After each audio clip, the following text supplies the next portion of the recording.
This award, this is not for me. Organizers all over the country, the activists, the civil rights, the struggling parents, the families, the teachers, the students that are realizing that a system built to divide, impoverish, and destroy us cannot stand if we do it. All right? It's kind of basic mathematics. If you hear me, could you feel me, could you free me? Wonder if I made a difference or made a difference. But that we are the difference. We ain't got no code to decipher. Brother, I would never call you trife. You my brother, though they knife and fork our meals, then cop the silly feels. Yep, it's slimy, kinda grimy, miscalculated the timing. But you can plagiarize something in the skies and think we have no eyes to see something real as we. This is seriously who we be. See, this here is true indeed, the real deal, thoroughbred, like collard greens and cornbread. Can't recite what's never said, purpose keeps us fed. Real man, this is grand A, hope fed. But still, you are my brother, above you there's no other. Blood or something other, more like what the blood covers. Man, no matter what they say, we good over this way. This is positivity in the making, helping brothers to break through. Without breaking, without breaking, without breaking, without breaking.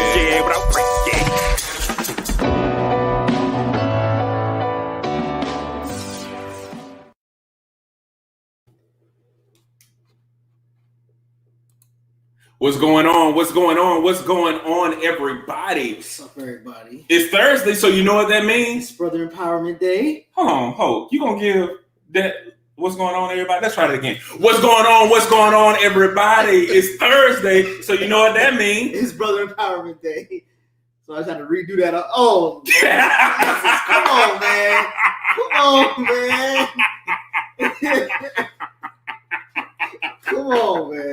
For real. So, if this is your first time watching, this is not one of those bashing shows, but this is an opportunity to have uplifting conversations, hoping that something that is said will encourage and motivate men and their families. Yes. Bro, before I guess. How was your week? No. Not except today. No, don't ask me. How was your week Don't ask me how at my week. 8:20 and back? Don't ask me how my week was now, man.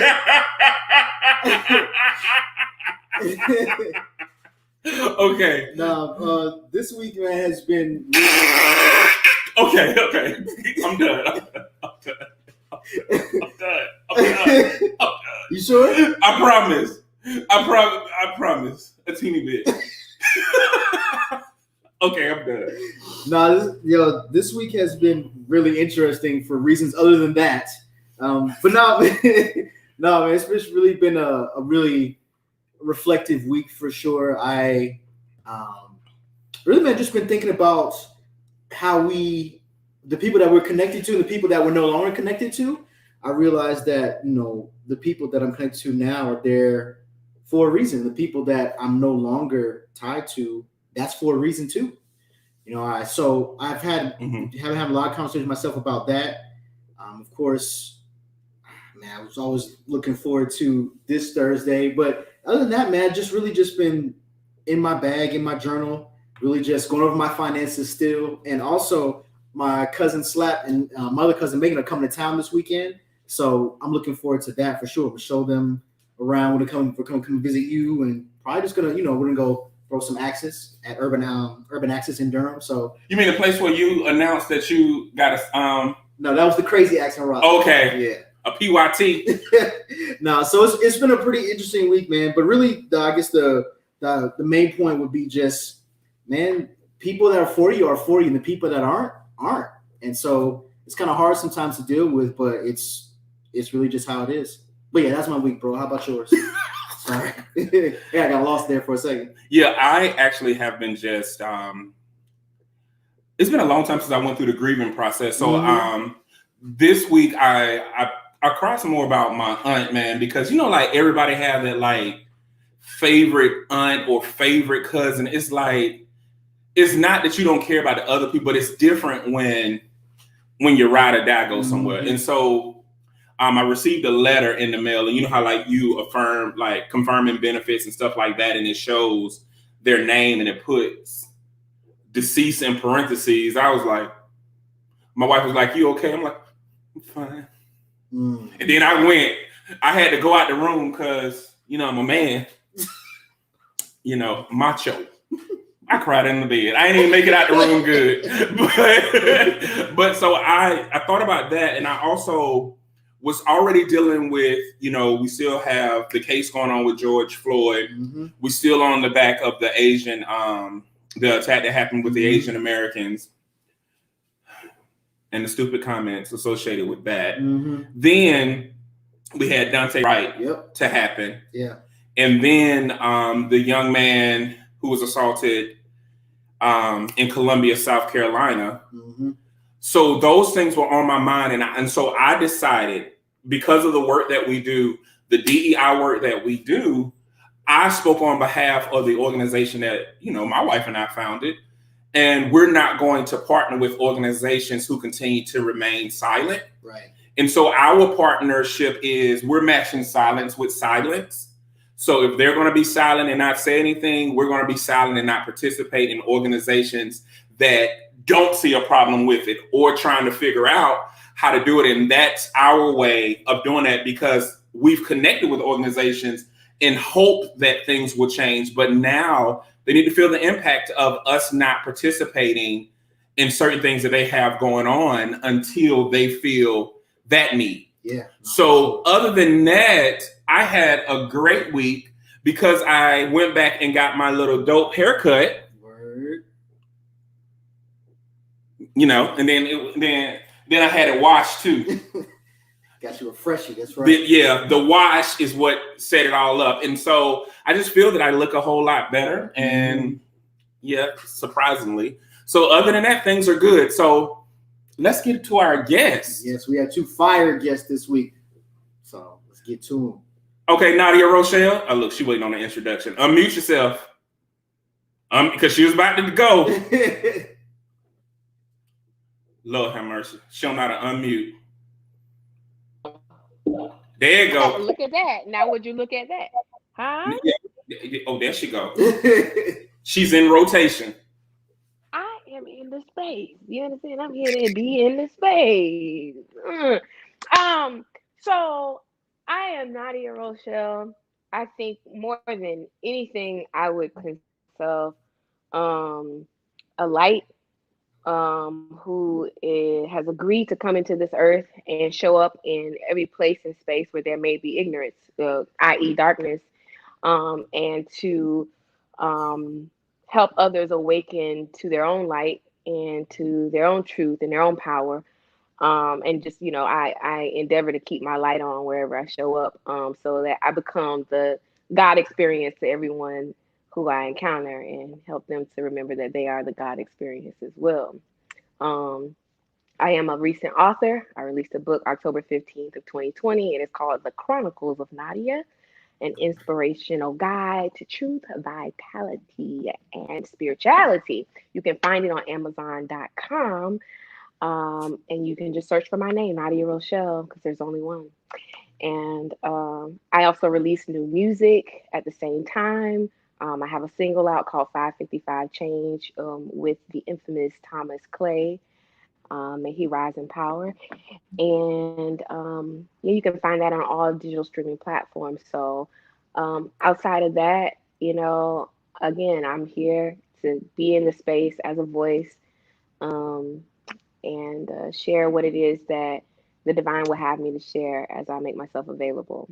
So that's me. Word up. Okay. Word. Mr. Darren.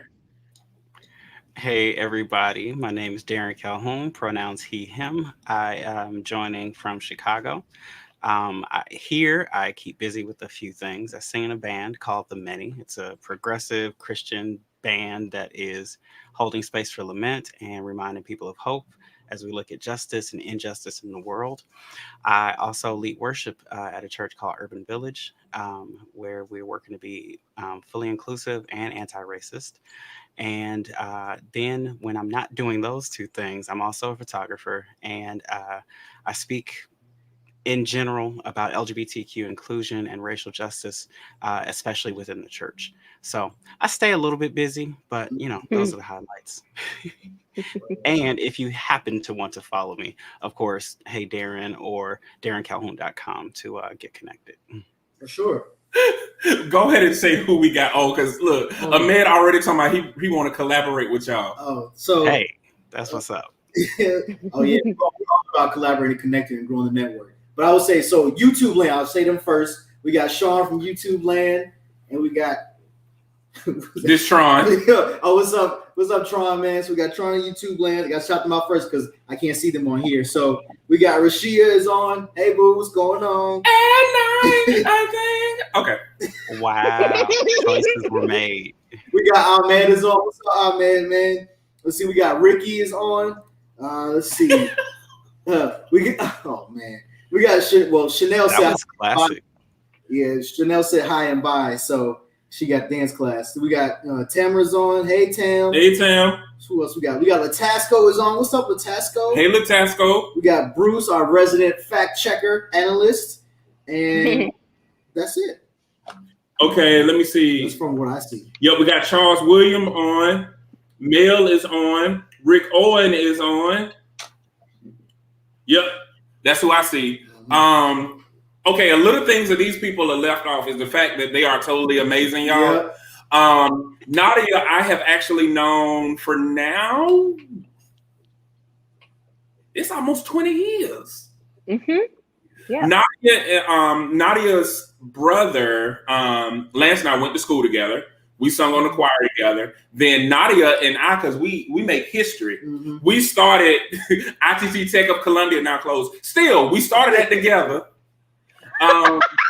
We were in ministry together when Nadia actually sung in our wedding. Yeah. Nadia and her best friend Terrell sung in our wedding, along with the then First Lady at the time, Latanya Fleming. And Nadia is a vocal house beast. And she is she the other Sigma. Okay. I am. I'm a Sigma Gamma Rho. She the other Sigma. Right. She a Gamma Rho. And she is a dope artist, but she is an activist. And one of the things that I thought about when Darren said, yeah, immediately I was like, Nadia. Yeah. Because when I hear their messages, a lot of times it's about the same. And when Nadia, what did you call the strong women of what did you call them? The strong women of Zion? What did you call them? Oh yeah, see the lads of Lodabar, the strong men of God, you know, all of them, we want to define posture and position and place for all of them. The hard bottom wearing studs, and also the ones who wear nail polish and they don't quite have their titties strapped up and all that. But anyway, this I understand is we want place. I want to just help everyone find their place in said kingdom. You understand? Yes. I would say this though. She what I like about Nadia's activism, which is different, is she advocates on both sides. She advocates for the community, but she is willing to quit to say, y'all wrong now. Yeah. And she is an advocate of making sure that you know things. And I think that you guys are a rarity, and I love you guys' approach. And you're not above reproach at the same time. If you're wrong, you're wrong. So I'm excited to kind of see where this conversation is going. Ahmed is my frat brother, our brother, but also one of the dopest MCs that I know, on this side of the Cape Fear River. But he is amazing. And when he's talking about collaborating, he about to put y'all on a track. The guy is really amazing. And so Nadia and Darren, I'm gonna be like, yeah, it's time for y'all to sing us out or something.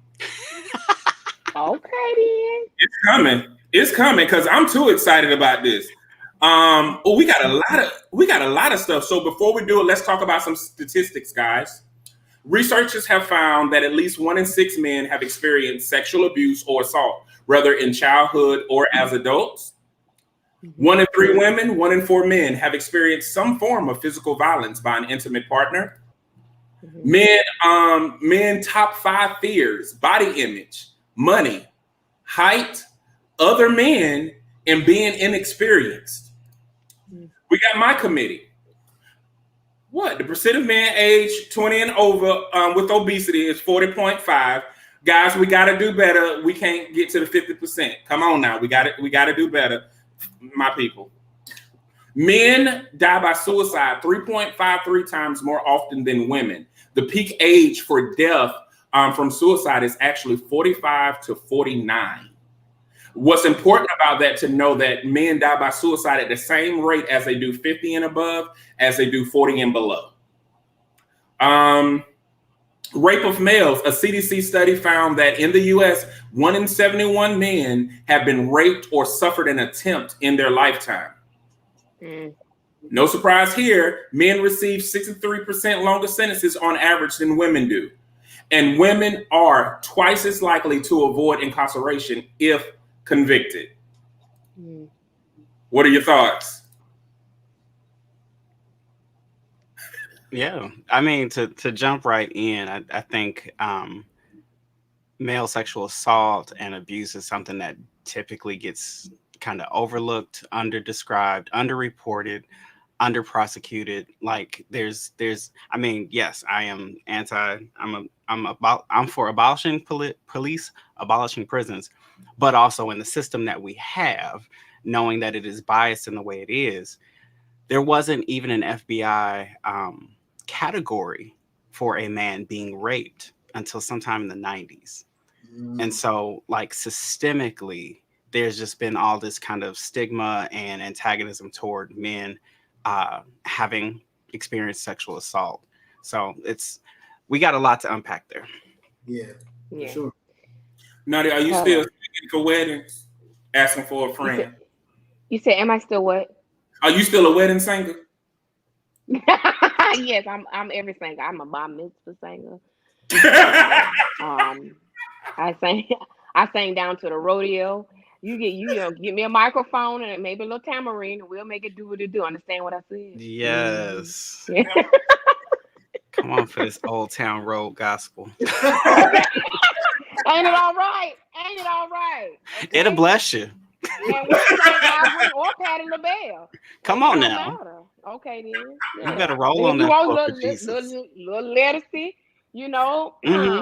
or little Luther, big or small. It got to be Big Luther though. Yeah, because little Luther didn't sweat enough for me. It was just too easy. Yeah, little Luther was going through a thing or two. Right, and and as said the entertainer said, little Luther couldn't get that curl, the kind of curl. It just wouldn't roll over and it just wouldn't curl. It didn't have an anointment on it. It didn't. Yeah, it didn't have. It got skinny. The curls got skinny with him, and it just was a no for me. So yeah, we don't know what Big Luther. Dad bods always win. I'm just saying. Yeah, dad bods. I'm in for that. Just a little, the churn on here. I done forgot. I'm about to just say all kinds of things. Anyway, go ahead. Praise the Lord, saints. Our resident sister on. Y'all tell Tara, hey. What's up, Tara? Hi, Tara. Hey, Tara. Hey, Tara. Hey, girl. But you was going to say something out here about the statistics. You the one sent us all the way over here in the left field. Right. You set up sexual assault and then be like, oh, by the way. You do wedding does that? Oh Lord, do we do wedding? Do you mean do I do prison wedding singing? What are we doing? What's the connection? Just clicking on any old comment. Who does that? We do. Jay does that. We do. Clearly. Look, but Darren gone, y'all. We done lost him. We don't know where he. The devil is a liar. Man, you came back like the resurrection. You wasn't even saying. You can't You stay tear down this long. temple, I'll raise it back up in 3 days. Oh, that was like 3 seconds. You better be the new Jesus. Come on Well, here. you know, if Lil Nas X can do it, I can do it too. Hello, come back. Yes. Okay. Now they answer. So okay, we're gonna stay on topic. So No, we not. Yeah. Let's just be real honest right now. If you're viewing at home, if you're viewing at home or from the salon like me, we're not gonna stay on this topic. So roll with us. Let me put your skates on. Roll bounce. Hello. All right. So as it relates to statistics in terms of like male rape, male incarceration, which I just want to note that those two could be one and the same. Let's just talk about that. Okay. Male rape while being incarcerated. and in the military. Yes.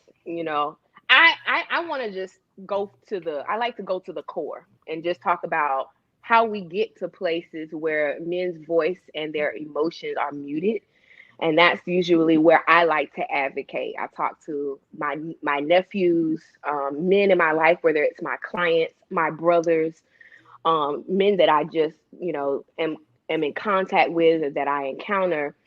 And I love to be a safe space for them, and to give them the opportunity to express and to know that their voice is important and that they can be heard without judgment, without believing that they have to suppress how they feel.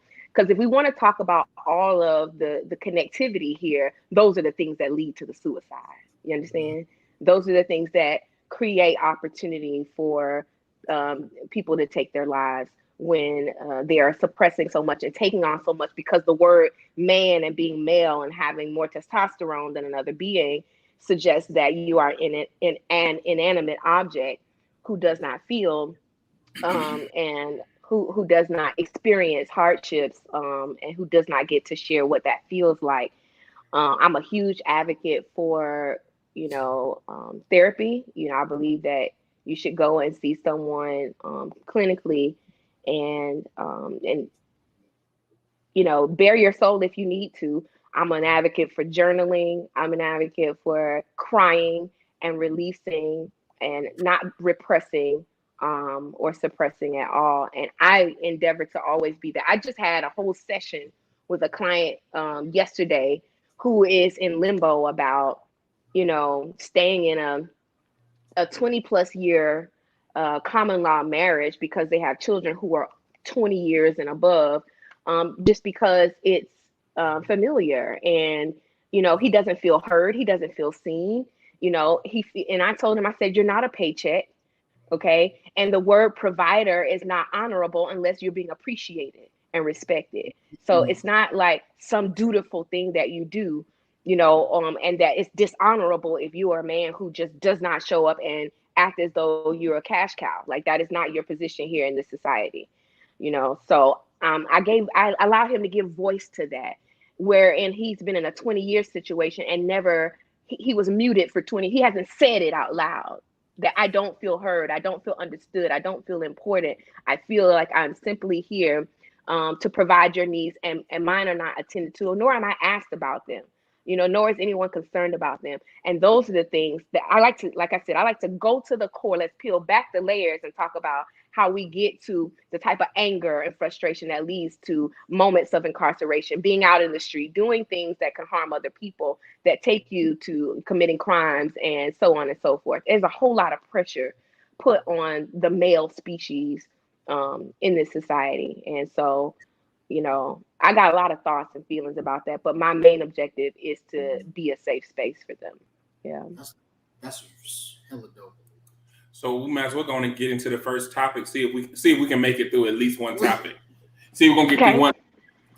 The cancel culture gaining momentum and canceling things that are making us scratch our heads. How you feel? Oh, Chile, honey. Darren, go ahead. I'm gonna just say it. Cancel culture isn't what people make it out to be. Mm-hmm. Cancel culture originated from women, POC, queer folks online using the power that they had collectively to say, hey, You're doing harmful things. You won't respond to any other means. So we're going to collectively do what we can to resist supporting you financially. That's what it was. Then you had right-wing conservatives, pundits who said, "Oh, they're canceling everything. What happened to people being able to make a mistake? What happened to people being able to just have a bad day?" And so they created this monster of cancel culture, and they started applying it to everything. And so Mr. Potato Head wasn't canceled. A for-profit private company decided it was more profitable to rebrand the Potato Head toy as a toy that could be any gender. And people said they canceled Mr. Potato Head. No, they didn't. A private company made a decision. Another example is the Dr. Seuss Legacy organization. They made a private organization, made a financial decision to not publish books that didn't make sense to publish anymore. And you see the Trumpers over there like doing fundraisers for Dr. Seuss because he got canceled. By who? Yeah. It's the monster that they create so that they can drive the narrative that they're persecuted when in fact they're the ruling class often. And they don't want to be accountable. And so every time we have a conversation about cancel culture, I need us to define who's actually canceling and who actually has ongoing effects, because Black women do get canceled. Right. Queer folks do get canceled. Right. We've been canceled out of church for years, but they don't call that cancel culture. That's, we just believe in the Bible. Not. Yeah. So go ahead. Anybody else? Yeah, I was gonna say the same. Like, first of all, can we define cancel culture and who has the authority to cancel? Who has the power to determine how something is canceled, or the fact that it actually gets like who is the president of the cancel culture committee? Yeah, I'd like to know their number. Yeah, I want to know. Like, and these are the things that we get so fancy in these in these social arenas and such, where we just start giving credence and power to verbiage and making it a thing and giving it a personality and giving it feet and bank accounts and I almost said the S word because of cheering on here, Jesus. And stuff. And stuff and such and such. But who authors these things? Who coins these things and then fuse them and gets behind them, and then they become like we so tag along. We are so bandwagon. I just can't subscribe to it all. So I be on some cancel culture. Like, what are we talking about? Like, is it really a thing? I definitely will agree. Like Darren said, it's gotten warped, taken and warped like many things have that started with an actual marginalized group. It's gotten taken and used for purposes from people that aren't in that group for their own purposes. And cancel culture is one of those things. Like a lot of times when I see cancel anything, it's really just, it's people try to make it a movement, but it doesn't really happen. And also it's on someone who really, no one's really trying to cancel anyways. It's just really for, as they say, clout or to gain traffic.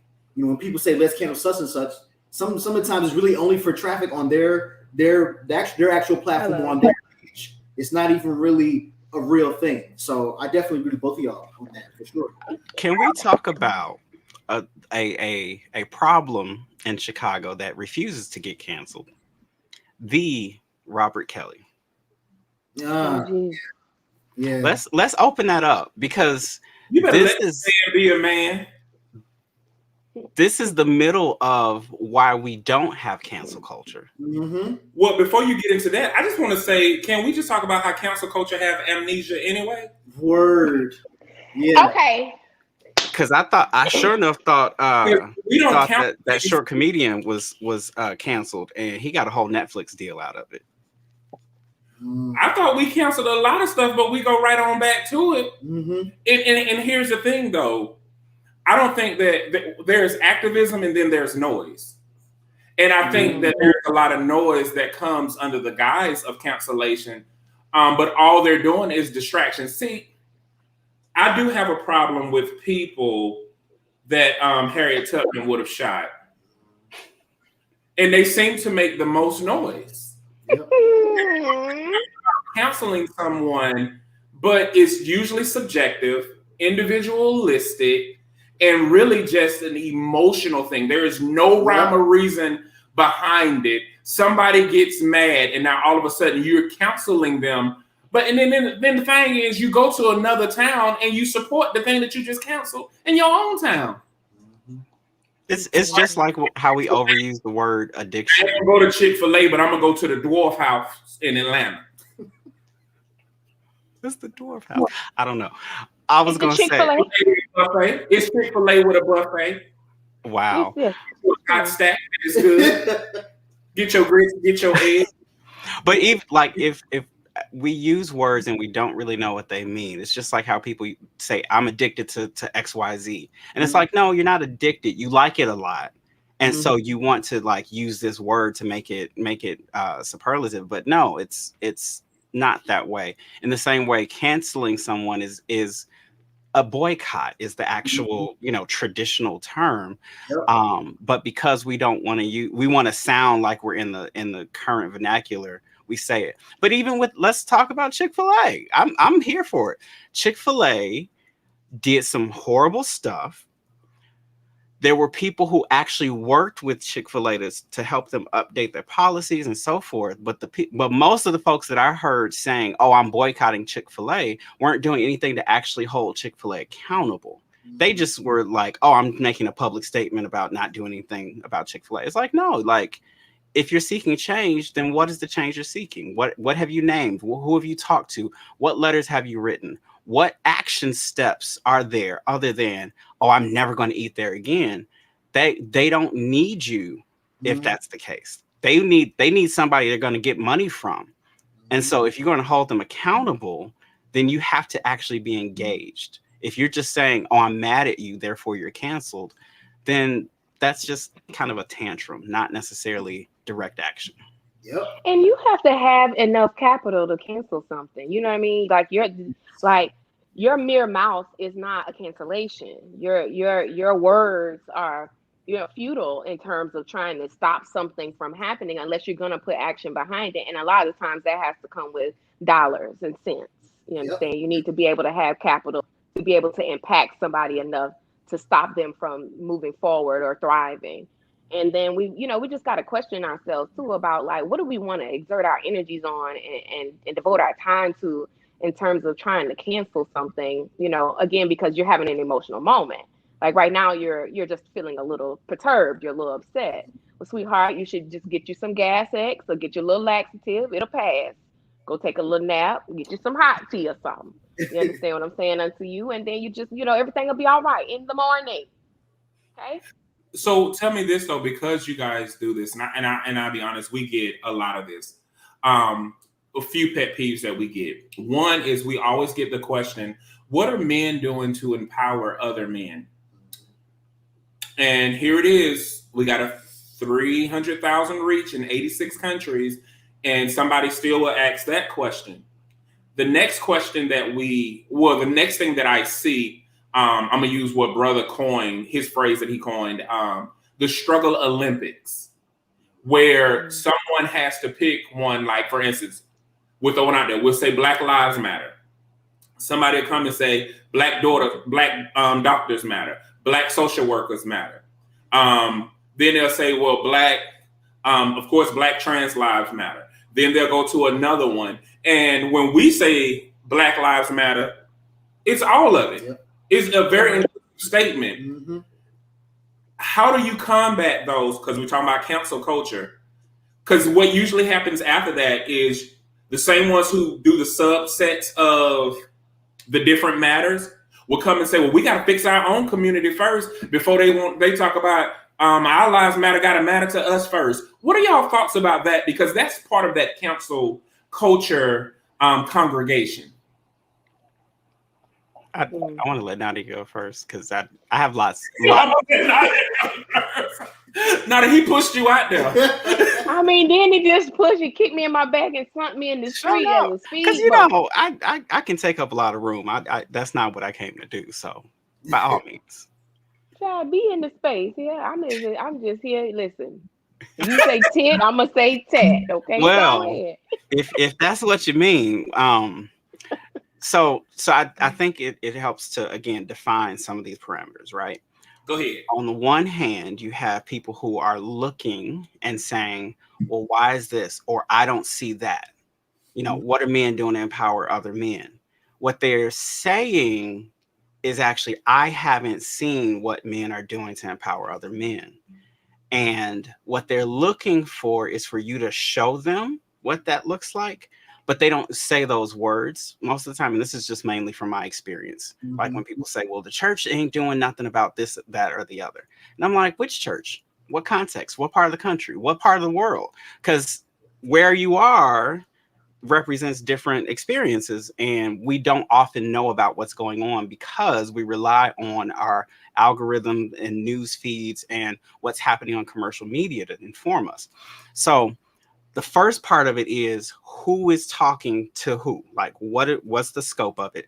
The second part of what you were sharing about subtopics or sub hashtags, Black Lives Matter is this huge umbrella, and it's totally valid that we name who these Black lives are.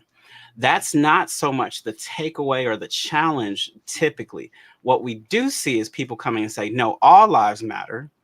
Or we see people saying, for example, and this is a delicate one, people say Asian lives matter. The issue with that is that it's building off the effort and momentum and work of Black women to start capping for everybody else. Instead, the people who were very conscious said, no, we're not going to do Asian lives matter. We're going to do stop Asian hate, because they specifically did not want to take from and steal the labor of the recognition that's come through Black Lives Matter. But again, the challenge is because people don't actually engage with activists, because they don't actually read who any of these people are, they just kind of echo what they saw in passing on Twitter or something like that. So you get this kind of deluge of just random sayings and hashtags and misinformation. And people are so like saturated with misinformation, it just kind of runs rampant and keeps going. So for me, I really feel like, yes, we do need to like name some in-group stuff like Black doctors and Black men and trans women and so forth. But that's all part of the same umbrella. It's when we start just taking and applying it to everything. Black people literally have been carrying the justice movements. Black people literally have been creating pop culture. And every time we create something, other people come in and take it. And that's where the theft is. That's where the problem is. We'll be fine if we keep on creating, remixing, and doing riffs off of our own stuff. But it's the other people who come and do it. And because they're not Black, they get greater success from it. And that's where we lose, whether it's a TikTok video or a tweet or something that goes viral. That's where I really feel the tension about other people like adding to what we do. Okay. Yeah.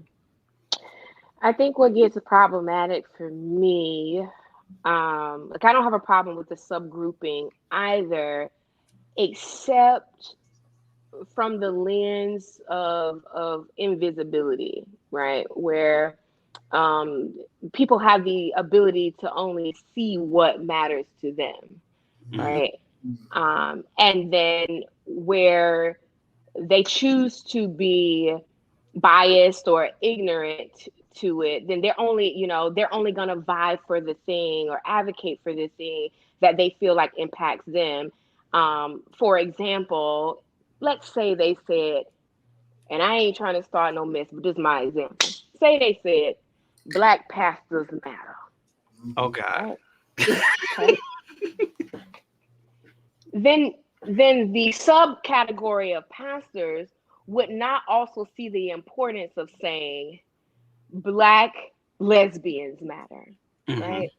That is where it gets problematic for me. If we are trying to create visibility and equality for everyone, so that no one subgroup, if you will, in Blackdom is being left out, then I'm all for the making certain that we have all the subcategories.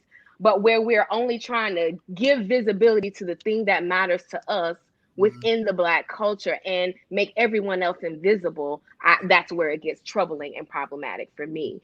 I don't think there's a hierarchy here, and that's what I don't want us to be creating. There is no one Black category that is more elite or more important, or that matters more than the other. And so with that, if we're going to give visibility, let's just make sure we're giving it to everyone. Nobody needs to be left out. Every single life that is Black, no matter what it is and where they fall, absolutely matters. So that's, and in terms of like where, what are men doing to empower other men?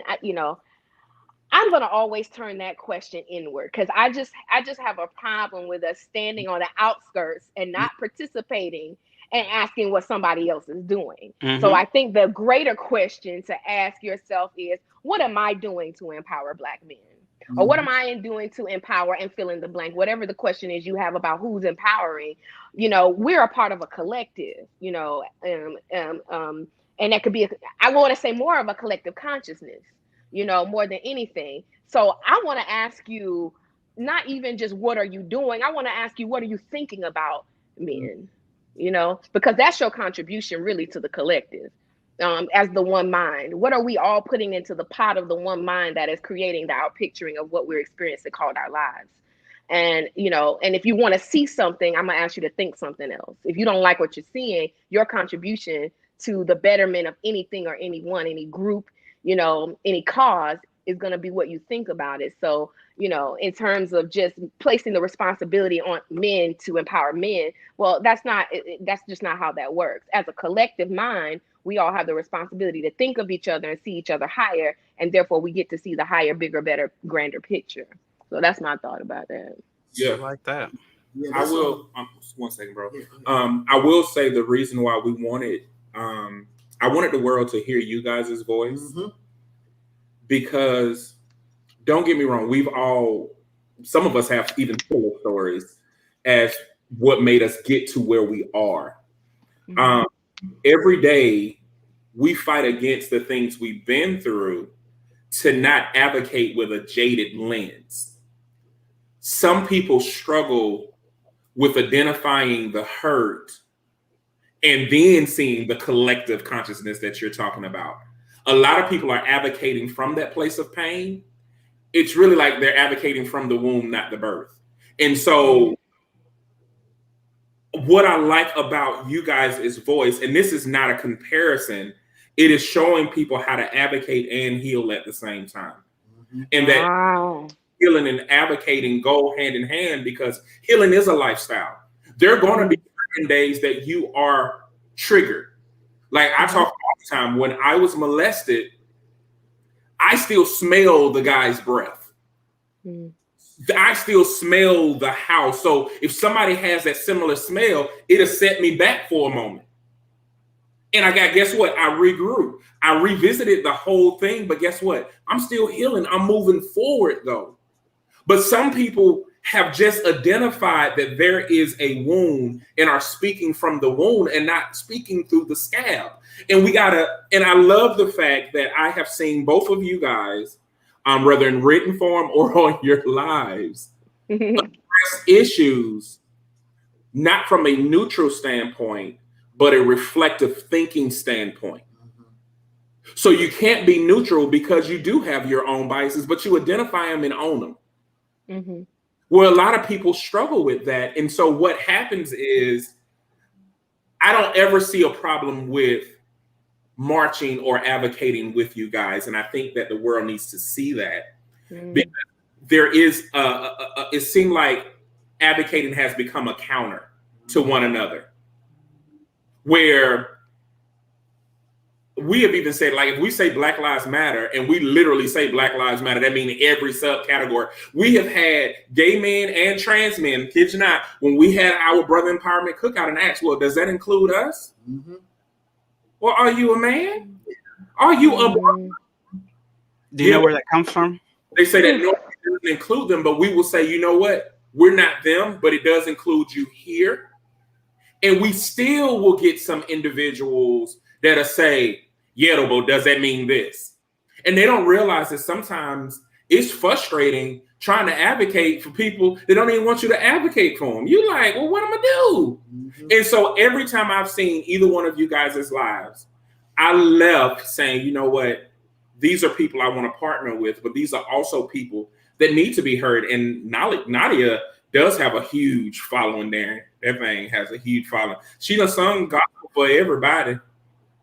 You know, for everybody. Dwayne Wood, the list goes on and on, but the world needs you guys because I feel that the words that you guys are saying right now provided a level of healing that most people don't get. Yeah. Sorry, but you was about to say? The only thing I was going to say was to not what Nadia was saying when she was talking about when people ask what are men doing to empower each other. To that point, Nadia, I have one of my biggest personal pet peeves is when people don't care or want to be a part of any kind of solution, but have all these things to ask or say about a problem. Mm-hmm. So, like, if you don't care about the solution, why are you caring about the problem? Mm-hmm. And I'm a person. I'm that person. If you bring me a problem, I believe the solution is within you because only the person who has the solution could see the problem in the first place. So I'm gonna call you to the solution. I'm gonna ask you to go inward and ask you what is your contribution to the resolve? Because if the only way you could, it's all like my spiritual leaders say, if you can spot it, you got it. Well, if you in fact see that there is something and it is bothering you, it's plaguing you, it's sort of like when Dr. King and John Lewis were the torch bearers and front runners. It was like everybody looked to them to resolve it or to fix it or to be the voice. Okay, and now here we are today and we don't have either.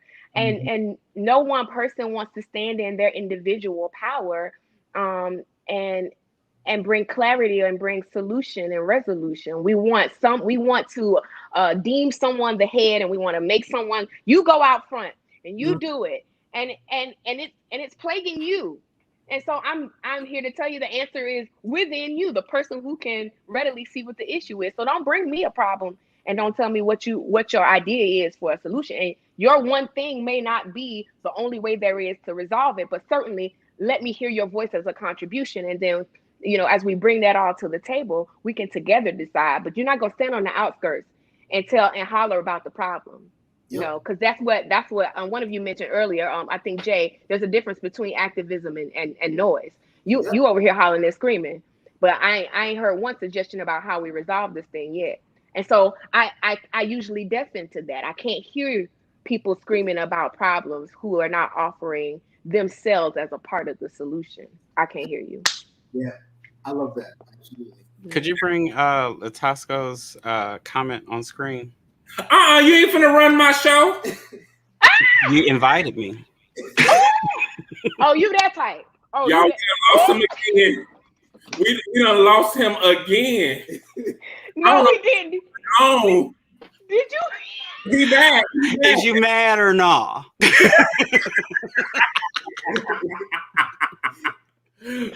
Why so salty? Latasco said the healing process is a stuck situation for some people. It handicaps them. Everyone don't have the self-healing ability. That's why therapy and the village concept is so important. Mm-hmm. I like a lot of this, and I would use slightly different language just for the sake of avoiding some of our ableist traps. But what I'm seeing here is a really important point that I try to make when it comes to empathy and love in this bigger picture, right? Because people become cynical, people become like finger pointers in part because they have not entered in. They haven't seen themselves in the situation of whoever they're demanding to take action, whoever they're looking to for a solution. And instead they're like, oh no, I'm just telling you how to make it better. I'm just going to point out to you. And that's an internal monologue where they critique everything and they see that in themselves and they don't feel comfortable with it. And instead of dealing with it in themselves, they externalize it and point to others. So this idea of healing and talking about being stuck, I think that's very real. Like most of us at some point had this idea, oh yeah, I can make the world better. And then we tried and something horrible happened. We were disappointed. Something didn't work. Somebody got killed.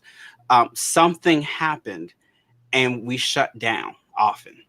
And from that place, that whatever failure happened just keeps on playing over and over and again. So we don't want to try it. And so we start warning people, oh, y'all gonna go march and it ain't gonna do nothing. Y'all gonna advocate for change and it ain't gonna do nothing. We all know these people. But it's that same thing of they have that tape playing in their own heads.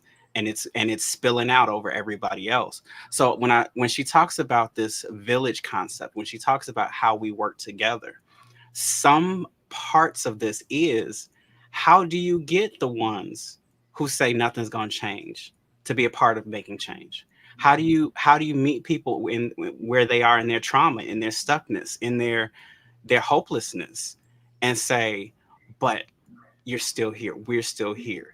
Like they've been trying to erase us from the face of the earth for thousands of years, and Black people are still thriving. Like somehow I think there has to be that element of love where we care about, even, for me to get real Christian, where we still love even our enemies, where we love them not in a way that enables them, not in a way that turns the other cheek in a forgetful way. When Jesus said turn the other cheek, it was actually a challenge. It was like, no, you ain't just gonna slap me the way you would slap a slave or woman in that context. For you to turn the other cheek, man, no, you're gonna slap me like an equal.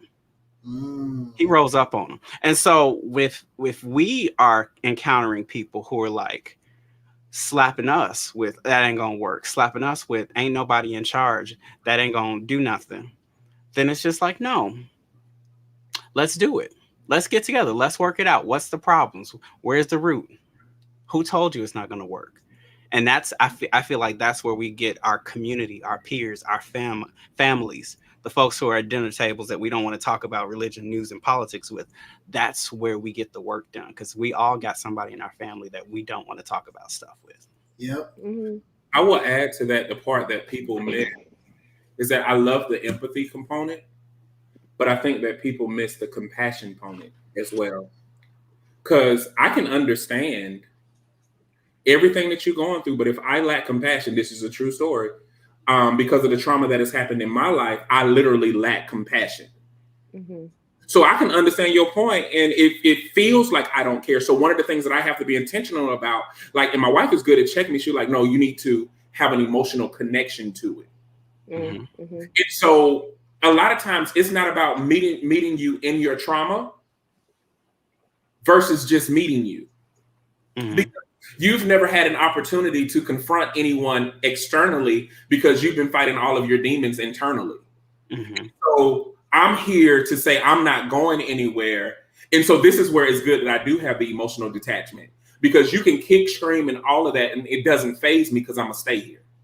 And I think a lot of people know that part. I mean, a lot of people will yell, scream, cry, do all of that because they're used to people leaving anyway. And so sometimes your presence will be like, after you done through this temper tantrum, I'm still here. A lot of people don't see that. And I say that because men have cried in our arms. They never had a man to say that I love you. And it's so funny, the ones who used to didn't say it, now all of us say it. Just something that simple. Something as simple as saying, how are you doing today? And then if they don't answer it, they're like, hey, you know how people do, like, hey, what's going on? Hey, good morning. How are you doing? A lot of people don't even have that. And so when we're talking about going through, and then the biggest thing, and yes, it did come from the church, we made healing as a single miraculous event, not a lifestyle. So you hear all of this stuff. Well, you got to be healed first if you're going to go be with something. No, I heal every day. Healing is the lifestyle. And that's why he said what he said when he said, be healed and hope, be healed and sin no more, or go in peace. Meaning, don't do the thing that caused you to be sick. But what we do, we think it's a singularity event, and I feel good today, and we don't keep that exercise of health. And so what we have to do is hug you. We might have to hug you 3 times that week. We might have to hug you all week. It may be some days that you just gonna have to cry on that shoulder, be like, man, this is reserved for you. But a lot of us are not fighting past that, because a lot of people have made their pain their identity, and it's not. You're not what you've been through. You are not what you've been through. Isn't compassion a type of empathy where we feel concern for others and their well-being? You know, it's funny because she's a wordsmith and she's an English teacher. I feel like I think that compassion and empathy are totally different, and I think that people treat them as if they're the same. Because I can now here's the flip side. Doing advocacy work, I can understand somebody's ignorance. I can understand where that ignorance is coming from, but I'm not going to show compassion to that ignorance. You know what I'm saying? Like I may understand why you said what you said, fully understand that, but it may not be. Yeah. I can't show compassion towards that. Right. I understand the wall. So Jay, are you then saying that you believe like compassion is the thing that is like love in action? Do you believe that compassion is the thing that calls forward love and movement, and empathy is where, you know, I choose to identify and understand whatever your perspective is, but I'm not necessarily moved by it into action to do anything around it to assist you? Is this where we're making a distinction? I think that compassion is, any emotion like compassion that is coupled with any already convoluted, I think that for instance, there are people who are passionate and compassionate, but also lack empathy. So if those things can be true, it can be true to have empathy and also lack compassion. I think that they are a great marriage to come together and knowing when to exercise them. But I think that's where we get into these emotional bidding wars.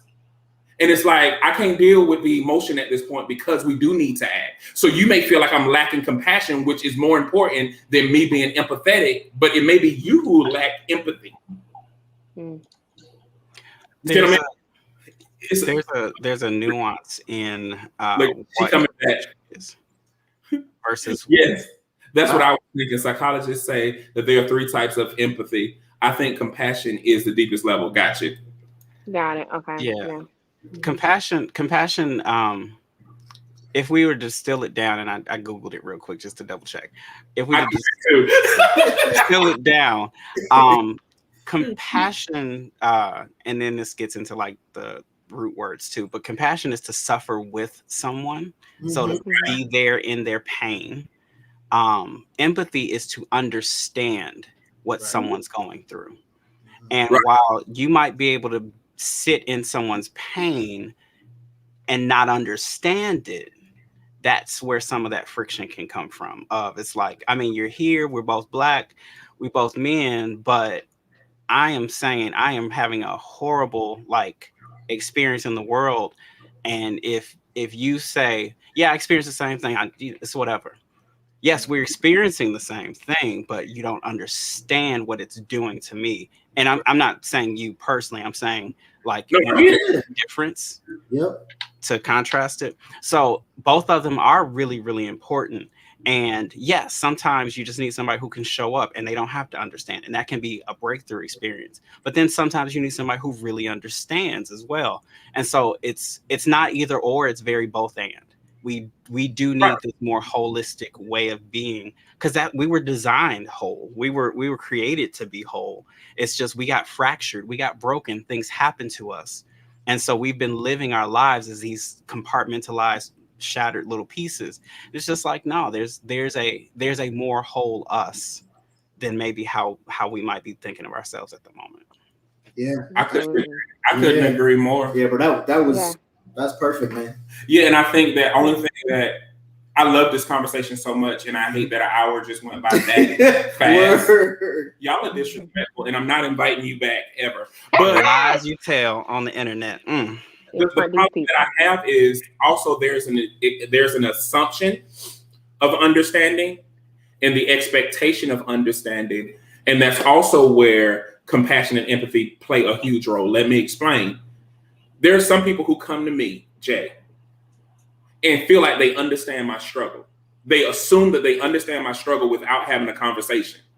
Mm-hmm. Don't know any of my walk. Don't. It's literally a whole assumption about my whole life, and they have created an emotion or a connection with me, and it's all off. Mm-hmm. I could give a good example because my little foolish cousin calling me about my daddy. My God. People, I released him a long time ago, but anytime something happened, they want to tell me about it. That's not my dad. My dad is Tony Brown. That's who took me in. That's who helped raise me. That's who took care of me. But they like, well, that's your birth father. You should feel something. No, that's an assumption. I don't feel. So you just all the way wrong. You shouldn't be angry. I ain't angry. I just want y'all to leave me all the way alone. But a lot of people don't understand it. Like I can say, I realize that parenting is a right. See, I choose to be my daughter's parents. I could have chosen to walk away. They don't realize children can choose who they allow to be their parent. Like, no, you said you didn't want to be. Now you get sick and you want to be a parent now. I needed to hold and heal you. But it's a whole nother man you don't allow to raise me. That's where my affection is. But guess what? Well, that's still your daddy. Okay, that's an emotion I don't have. Stop forcing it on me. Right. And so people will come into your life thinking that they have a connection, and they will assume you have stuff, and you're like, I don't feel none of that. I like literally don't. And they're like, yeah, you just need to be honest with yourself. I'm being so honest, and I just want you to it's like they have made up their mind. So it's the assumption of understanding. And so now the stress is coming from them being in your life. Right? And then there's the expectation where you have some people who are going through and they assume because you are of similar characteristics that you ought to understand and feel like because we're in a day of Google, don't want to explain to you. You see what I mean? Okay, I'm sorry. It's fine. That's valid. I don't. Folks don't have to take on their birth parents. That doesn't make them your mom or dad. That makes them your sperm and egg donor. Mia flew in and said what she had to say. She said bye. That's important. Like this is not a default. Like you have to earn trust. You have to earn relationship, and it's because we can't assume safety and care. Ooh. And so, like, again, like when we talk about certain marginalized groups like gay people or like trans folks, like asking, do you include us? That's part of that, how we can't assume just because you said black, that these black people is going to be safe and cared for and prioritized.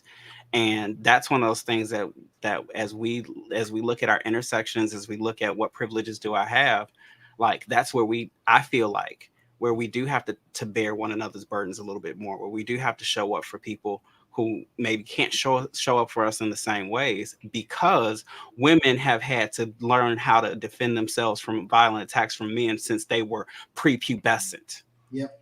Like, yes, we have been abused, we have been raped and molested, but we didn't have the same experience. And so, yes, women are going to need to do a little bit more checking and caution, have more caution, in the same way that I don't want people to assume that just because that's somebody's parent that they automatically know how to care for a child or that they're invested in that child's life. No, I don't want to assume just because you share a bloodline with that person that person is worthy of being an important role in your life. Yes, they're still a human. They're made in the image and likeness of God, but they have not shown up in a ways that says that they are trustworthy. And if all of us would live in ways that demonstrate our trustworthiness, yes, the world will be a much better place. But for now, you're gonna have to show up. You're gonna have to do some work. I do want to clarify just one thing. I I think that I want us to, even if it's not your intent, it sounded that way. I don't like to compare struggles because statistically and from a construct perspective, there are things in place to help women with sexual trauma that are not in place to help men with sexual trauma. Hence is why they're not reported. And I just didn't want a man who's dealing with something to think, because I don't believe that was the intent, because just knowing what I know about Darren, but I want to be clear that women have struggles that are very valid and true. Men have struggles that are very valid and true, and they shouldn't be compared.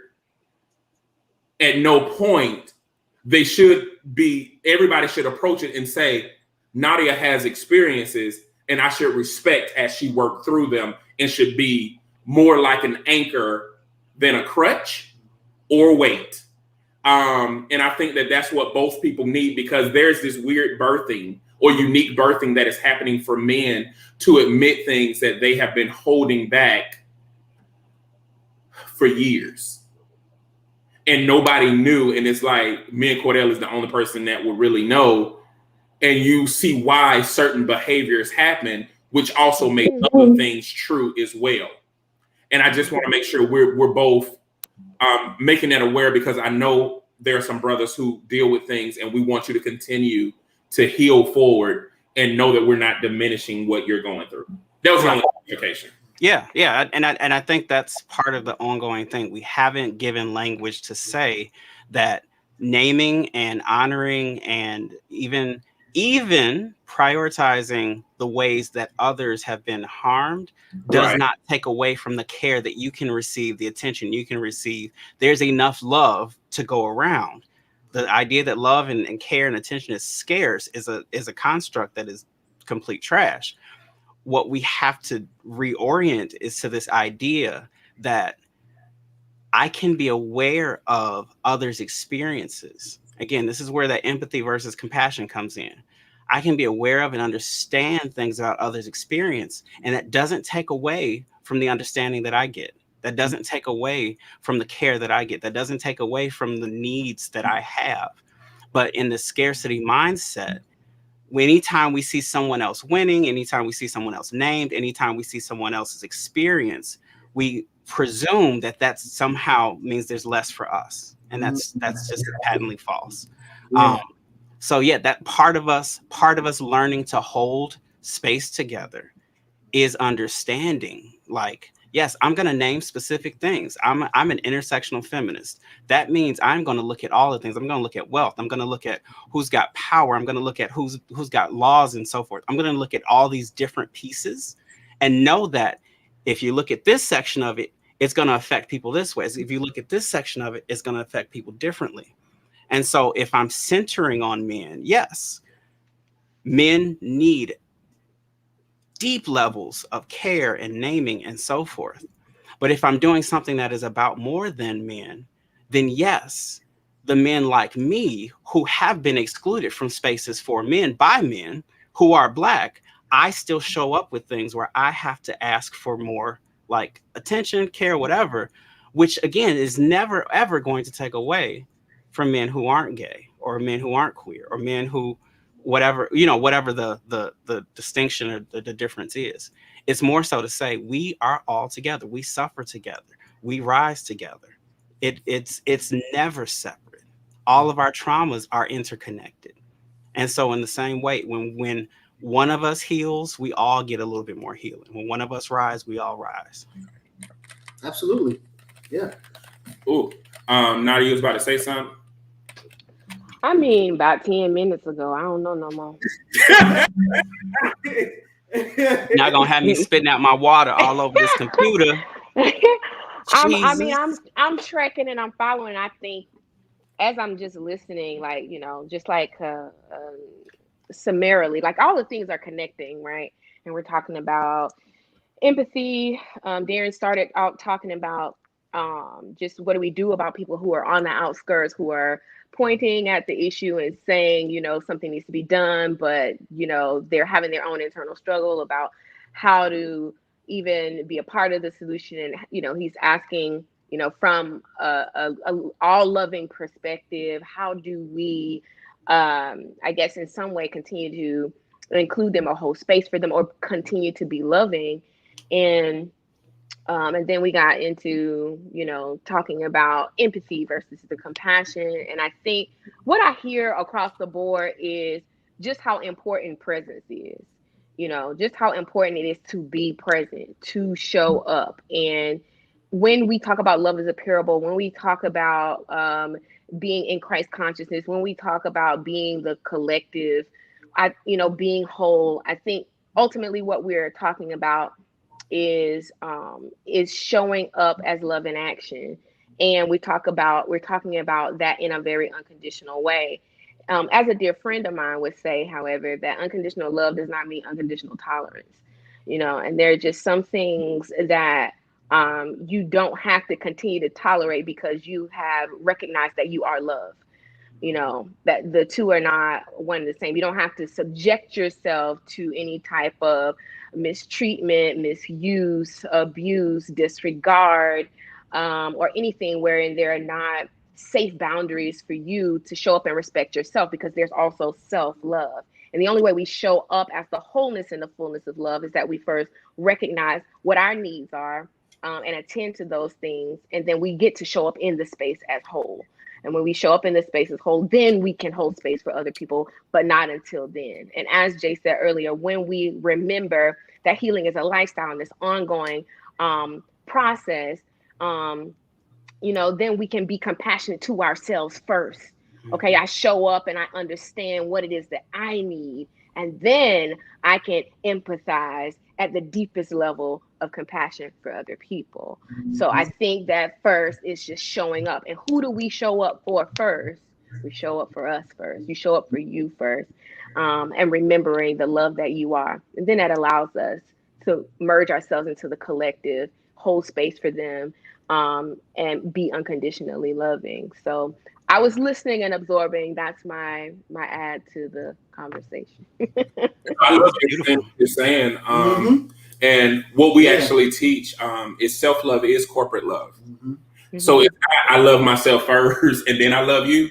No, see, loving you is loving everybody else, because you can't do nothing that you ain't got. Right. And Correct. you can't be nobody peace if you ain't peace. And you can't be a piece of nothing. You have to be whole and complete peace. So a lot of people miss that part, meaning like taking care of you is taking care of the world. Yep. That's the way I show up and save everyone, is I save me. The way I show up and love everybody else is I love me. The way I show up as an agent of healing is I heal me. That is, you know, I am a part of the whole. I am the individual that comes to the collective to create the whole. Like if you take a portion out of a circle, if I am a piece that is missing from the circle, there is no wholeness. But if I show up in my own wholeness, then obviously I offer wholeness to the collective, for sure. Well, Carla says she like y'all too. She didn't say she like me and Cordell. So sometimes it be like that, but you still know. It's like a jungle sometimes to make you wonder how you keep from going under. You know, So, guys, okay. We don't went well over our hour because we at the quarter. We at the quarter mark fast. Because love is powerful. Yeah. It is. We are going to have to figure out how to do a round 2. Yes. Okay. Because there's a lot of awesomeness housed within you guys and people.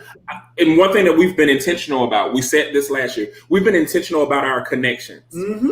It was funny, the first 2 years we were like, ooh, who do we know that's going to do this and do that and do this? No, we have been intentional in who we've connected with, meaning like we're connected to a lot of dope people. Yep. And Nadia, you are one of the dopest females I know on the face of the earth. You have always given it to people raw, real, but at times you know how to respect their human. And I thank you for that. And Darren, you know, we knew that you was all right when you told us what camera to get. You know what I mean? See, some of them other cousins, they be holding out and be like, well, this camera I got, it's one of a kind. This is an X5000 6 that's 4.8. I got my cousin when he was in Guam to make it, but he shipped it to China, and then they did another version on it. So this lens is exclusive. So, but I can tell you a good camera to get. Why don't you get a Polaroid? I can't talk about empathy and all of us winning together if I ain't gonna help all of us win together. I'm just saying. He was just like, hey, this kind of camera it is, you should get it. No, he sent us the link. It's right here. Yeah, that's right, he did. It's this one right here. Yeah, it's a little expensive, but let me tell you what to do. Yep. You're going to go on there and you're going to find the discount one. It's just as good as that one. Just look at it and make sure. And this is the lens you need. Yep. So, yes, Darren, we're going to bring you back and we're going to do everything that we can in our power to make sure that people know about you. And I'm going to continue to make those connections. So yes, it will be a part 2 of this discussion. Nadia. Yes. Go ahead and give us a little smidget of one of your vocals and try to do a little bit of your upper register. Okay. Okay. Many things about tomorrow I don't seem to understand,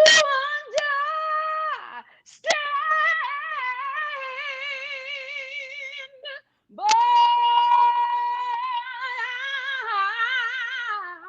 I know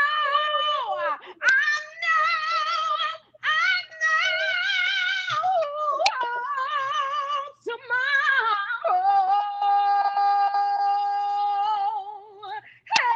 and I know who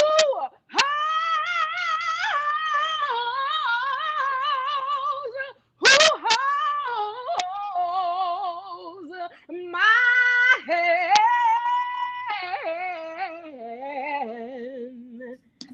All right. Darren, what you got? I got a prayer and a promise. I'm over here slain. I'ma just let the. Oh man. Nope. Powerful. I got a Spotify link and a YouTube link. I ain't going to. You must be out your mind. I had to throw my shoe. Oh God. That was amazing. Wow. Jesus. Woo! That's all right with me. Lord have mercy. Yes, and I'm glad that you did your own Twinkie clock. You knew to scoot back. She went to the rafters. You saw that? She did 1 foot, didn't miss a note, and went to the back. She was all in the shampoo singing. Okay. Dining the bowls, singing by the picture of the mama and the daddy done moved. The whole picture moved. It shifted. Look, the lady turned around trying to see who sang. Look at her up there. The room moved. Yeah. Y'all is crazy. Oh, my God. Darren, you asked what? Oh, hold up. Look, you getting people. Yeah. They said sang, girl. Look at this. That show did. You bless the people. I can't sit still. Oh, you got my brother out here. Okay, Darren, you ready? TheManyAreHere.com. YouTube, Spotify, Apple Music, Amazon Music, and Tidal. Oh Lord. Darren said he wanted. Yeah. See, that's a singer. I'm a singer. I know my lane. Okay. So that's a good day. I could back you up. Okay. Okay. Well, I won't. This ain't no competition. Yeah, we don't do that. I just like singing. That's fine. Y'all go on ahead. He said hit play on my music, huh? I sure will. He said, well, Darren, who's your positive brother shout out?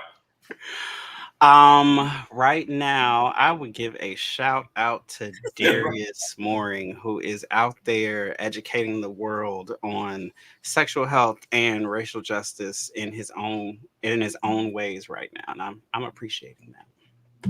What's up? Good job. Yeah. Shout out, brother. Yeah. Who you got, Nadia?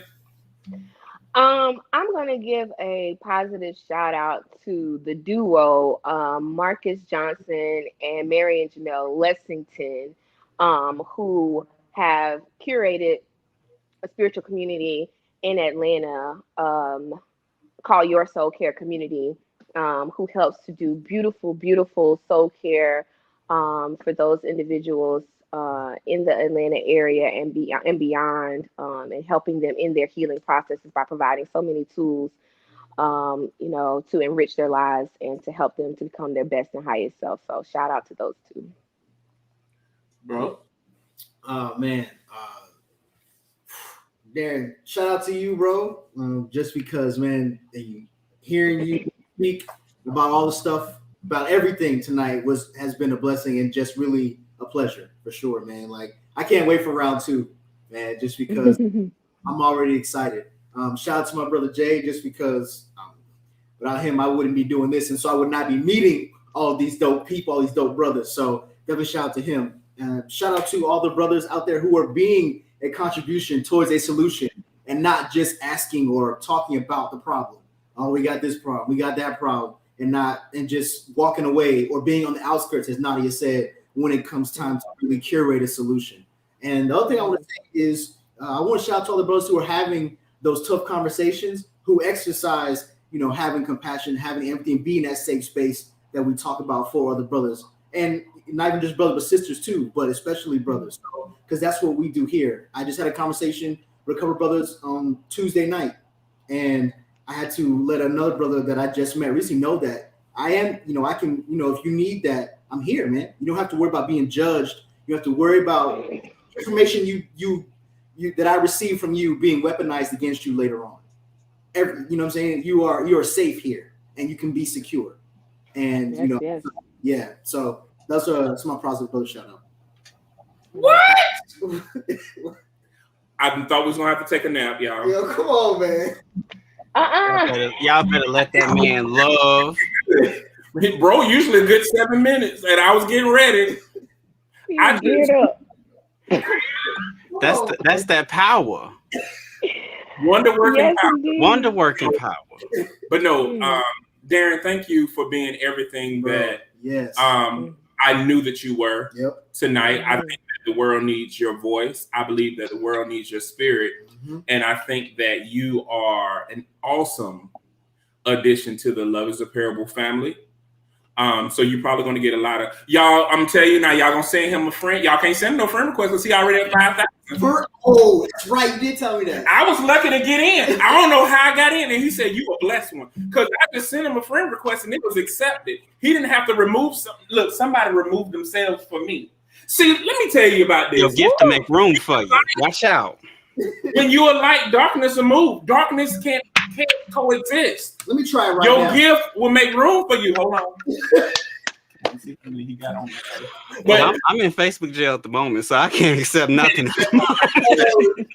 He on Instagram though. I'm on Instagram. I'm on Twitter. Twitter is really where it gets lit. Are you on the evangelism tool of Tick in the Tops? I am, but it's with 3 Y's. So hey. I got this. So why don't you just follow us at Love is a Parable everywhere? Because we the same. Same. Oh, somebody is squatting on Hey Darren on TikTok. They ain't doing right. So why don't you just follow us and we're gonna follow back? Okay. I can do that. Darren, thank you. I definitely want to give a shout out to all the brothers that we talk to every day. But before I do that, my biological brothers, Daryl, Rodney, Vincent, Tramel, Mike, I love you guys. But then also my brothers that have been gifted to me that we talk every single day: Ricky, Ahmed, Alex, Ishad, Cordell, Lonnie. The list goes on and on. Elijah. Thank you guys. Rick, thank you for being on. But Cordell, I want to say this, guys. I want to say this in front of you guys. This guy has grown so much. And it's so amazing to see someone evolve into the light that you already knew that they were. Because some people confuse what they've been through and what they're going through with who they are. Mm-hmm. Because it's a prime example of water is not wet. Wet is the effect of when water touches a surface. And so sometimes when people around you, they'll treat you like you're not supposed to be there when really they're not supposed to be touching you. They're not supposed to be in your presence. So you're in the place that you're supposed to be in. It's just that they're not supposed to be there. And since you're interrupting their plans, they make you feel as if you're the disagreement. You get what I'm saying? But they're the displacement. And so it's a beautiful thing to see my brother evolve and come into who he is. And I'm celebrating the people that are pouring into his life, how he's poured into others. Brother empowerment is because of this dude. It's not because of me. I ain't do that. He did that. And so I'm grateful to see this brother grow. And I'm glad to see that we're building Love is a Parable together, brother empowerment together. Nadia, you ain't a brother, but you are a brother. Tara always say she the brother sister. You're not a sister. And I appreciate you for harnessing the energy that is appropriate at any point in time and being the authentic you. I have seen your journey, and I'm so grateful that you didn't lose hope in who you are and try to compromise who you are and be anybody other than Nadia Rochelle Perry. So I'm grateful to have you, and I'm so excited for you guys to come back. And to our wonderful visitors, friends, and whoever you are out in that land, if you feel that nobody else in this world loves you and you feel that you don't have anybody that is there for you, you have just met 4 people that do. Darren and Nadia, we want y'all to stay on. But to everybody else, we see you next week. No matter what they say, we good over this way.